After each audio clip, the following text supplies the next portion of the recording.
So I think what's important is for you to really listen to what the client has to say first and not get defensive right off the bat. Listening to them, understanding where they are coming from is the first thing I do. Okay. When clients are dissatisfied with the results, for example, what steps do you do to take, or sorry, what steps do you take to rebuild that trust and realign expectations? So I think what's important is for you to really listen to what the client has to say first and not get defensive right off the bat. Listening to them, understanding where they are coming from is the first thing I do. Second thing is I sort of like to take a little bit of a look at the overall picture. I zoom out a little bit and see what's actually happening and if there is merit to what they're saying. If there is merit to what they're saying, obviously take the necessary steps, but reassure them that, whatever we had been doing was being done because that was what it looked like was important at that stage. Hmm. However, Google Ads doesn't, it's not a one size fits all. It's not a one strategy fits all. So it could be that, what you thought will work has not worked. Hmm. So rebuilding trust needs to be on this factor itself, that you're letting the client know that you're ready to make the changes necessary to keep the performance on track. And the second thing, which most likely is what happens, is the client thinks it's not working out, but it really is, but it's just a short-term blip that's making the account Hmm. look bad. So at that point in time, I go all into the data mode. Like, I'll go into analytics, I'll go into all of these different tools that we have, look at the business overall and see what's actually causing the problem, not just focus on that 1 week.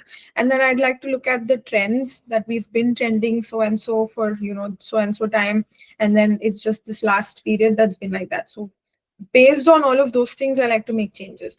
And the third important thing that I want to do or like to do is make smaller changes that could help keep the client happy, and at the same time have a positive impact on the account, not make changes to something that's largely driving the account. So that sort of keeps a balance between both, where you're not ruining the learning and at the same time not disappointing the client. Right. Yeah, that's true. Okay, cool. How frequently do you typically interact with clients? And also, how do you determine the right cadence for each relationship? So this again is something I discuss on the first kickoff discover call itself. Mm. That's somewhere where I like to understand what the client is looking for. Do they want to talk every week or bi-weekly or monthly?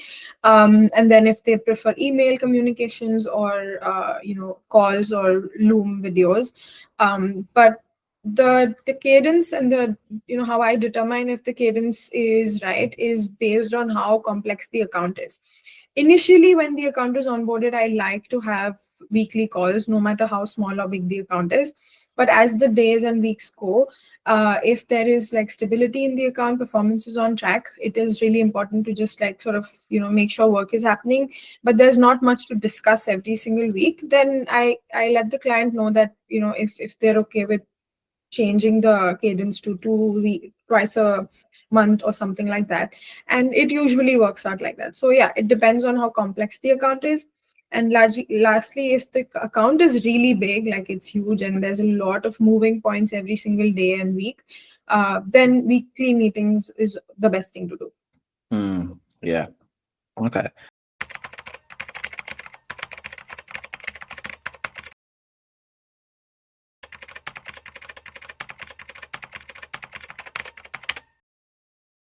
Yeah, so you have the client manager who's connected to the client, and then guards the specialist who's managing the accounts, and then sitting on top of the dynamic duo is the head of the team, basically, which is the strategist.